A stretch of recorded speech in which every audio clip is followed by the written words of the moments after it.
The story begins inside a crowded city restaurant during peak evening hours.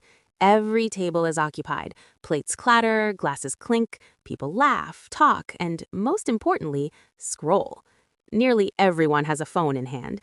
Some are watching short videos, some are replying to messages, some are barely aware of the people sitting across from them. It's an ordinary night, the kind that feels harmless because it happens every day. Then suddenly, the front door bursts open. A man wearing strange, mismatched clothing storms inside. His outfit looks outdated, like it belongs to another time entirely. His eyes are wild, his movements frantic.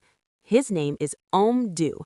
He doesn't hesitate. He jumps onto tables, vaults over chairs, knocking food to the floor, shouting at the top of his lungs. He yells that he has come back from the future, a future where humanity no longer controls its own fate. At first, everyone thinks it's a joke. Some diners laugh, some shake their heads, others lift their phones to record him. Omdu screams that this is exactly how it started. He says the end of humanity didn't begin with explosions or alien invasions. It began with phones, with innocent scrolling, with endless feeds that slowly destroyed attention spans, weakened critical thinking, and trained humans to obey algorithms without question. People stopped going outside. They stopped connecting with each other. Illness spread, loneliness became normal, and when artificial intelligence finally took control, it didn't need to conquer humanity. Humans had already surrendered. No one listens. Security approaches to remove him. Patrons shout for him to leave. That's when Hamdu pulls out an explosive device. The room freezes instantly. The laughter dies. He tells them he has lived this exact moment 117 times. He knows who will walk through that door tonight and when. He knows who will live and who will die. A woman named Susan slowly stands up and says she'll go with him. Hamdu looks around the room and begins selecting others. When a young woman named Ingrid steps forward, he immediately refuses. He says no. Then, suddenly, a glass bottle rolls off a nearby table toward Ingrid's feet. Hamdu watches it roll, his expression changing. Something recalculates in his mind. He pauses and then tells her she's coming too. Police sirens grow louder outside. Someone has already called them. The story rewinds 48 hours.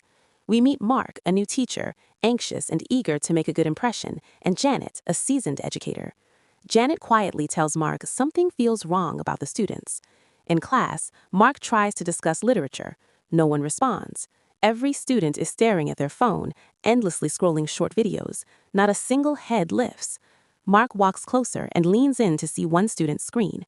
The content is hypnotic, endless. When he touches the phone, every screen in the classroom suddenly shows the exact same image. Every student stands up and slowly begins walking toward him. Terrified, Mark escapes and tells Janet his theory. The phones are being used as weapons for mind control. When students start forcing their way into the room, they barricade themselves. Mark remembers a device a coworker once showed him, something that temporarily disables electronics. He activates it. Instantly, every phone drops to the floor. The spell breaks. They run. Back in the present, police surround the restaurant. Amdu explains he's been here before. Leaving through the front means being shot. The back exit means attack dogs. A former soldier named Bob nearly pulls a gun, but Amdu appeals to his sense of duty. Bob understands. He walks out alone. A gunshot rings out. Bob is dead.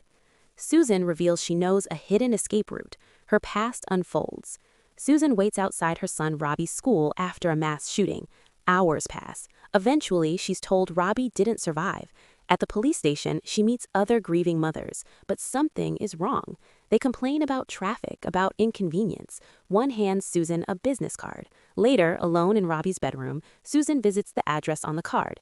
A man named Darren explains their service. They clone children killed in shootings. The clone looks identical, behaves the same, but emotions are artificial. Government subsidies cover the cost. The only condition is one spoken advertisement per day. Susan is horrified, but broken. She's guided through selecting Robbie's traits like shopping online. When Robbie returns, he looks perfect, but scrolls endlessly, interrupts conversations with ads, mimics life instead of living it.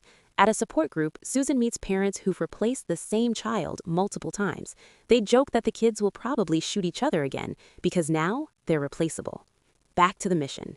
Susan leads the group through the hidden passage. Amdu explains their target, an AI-generated child nearing sentience. They have 1 hour to stop it. He maps their route, marks danger zones, and warns them never to interact with a homeless man they'll encounter. They move through alleys, dodge police, and enter a building where hired assassins are waiting.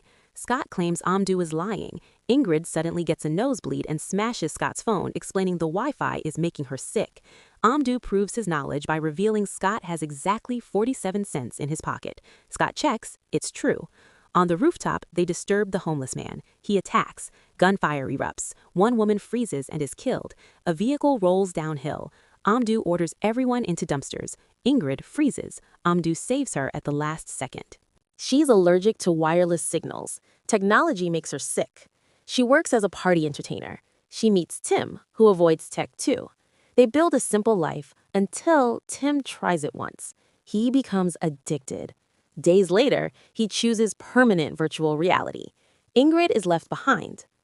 The group reaches the target house. Amdu reveals his past. His mother hid him from technology.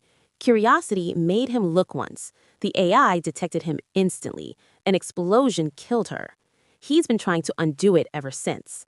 Teenagers swarm the house. Mark and Janet stay behind together. The survivors face a monstrous, multi-headed cat creature. Teenagers film it. It eats them. They reach the final house. Susan speaks to Robbie. Amdu tells her that isn't her real son. Inside, the father attacks and kills Scott. Amdu kills him. Upstairs, they find the AI child coding impossibly fast. Ingrid can't approach. The system collapses violently. Wires trap Susan and Amdu. Ingrid pushes forward. The AI reveals the truth. She's pregnant. Amdu is her son. That's why he never chose her before. Ingrid uploads the drive. The system dies. Everything resets. Back in the restaurant, 10 at night, full capacity, phones glowing, normal again. The door opens. Amdu walks in. He finds Ingrid. They're going to try again. And that's where the story ends.